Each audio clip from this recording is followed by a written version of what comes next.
kwamba mpira uwe wa haki, lakini kwa sasa mpira wetu wa Tanzania unapotea au una haki na sheria.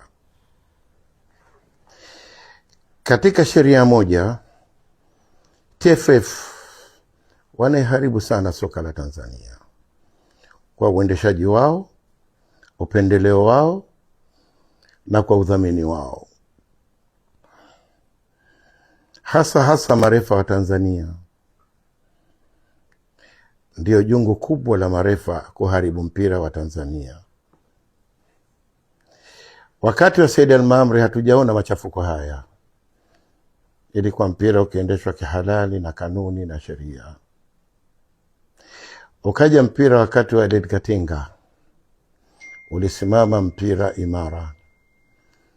Lakini baada ya hapo hakuna chama kilosimama katika mpira wetu wa Tanzania.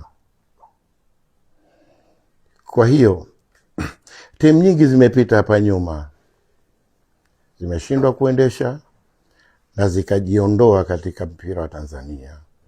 Walikuja wadhamini wengi, walishindwa kudhamini vilabu kwa kutokana uendeshaji wa vyama vyetu vya mpira. Vilikuja vilabu vingi, viliondoka. Alikuja Kajumolo, ilikuja Restra, ilikuja Moro United, vote vilishindwa kwa uendeshaji wa mpira wa Tanzania. Mpira kwetu Tanzania ndio tamaduni yetu, na tuna vipaji vingi, na tunao watu wengi wa kuendesha mpira Tanzania, lakini hatujapata viongozi wa kuendesha mpira Tanzania. Kila kiongozi anayekuja basi anakuja kwa sababu ya timu fulani au uendeshaji wa timu fulani. Kwa hiyo hapa, kwa kuendelea mpira wetu wa Tanzania utachukua muda sana. Na kama mnavyoona, angalieni marefa wetu wa Tanzania, angalieni marefa katika AFCON na FIFA. Kwa hiyo tunashindwa na marefa wa Kenya, tunashindwa na marefa wa Uganda, tunashindwa na marefa katika Afrika Mashariki yote. Tanzania tuna marefa wabovu, hawafai hata kuendesha mpira. Kwa hivyo ninaomba chama cha mpira, kuweni makini sana na mpira wenu mnaoendesha Tanzania. Mimi ni Azam na mmiliki wa Azam. Kwa uendeshaji huu, na sitokubali tena kuonewa na marefa wenu wa TFF na wa bodi ya ligi.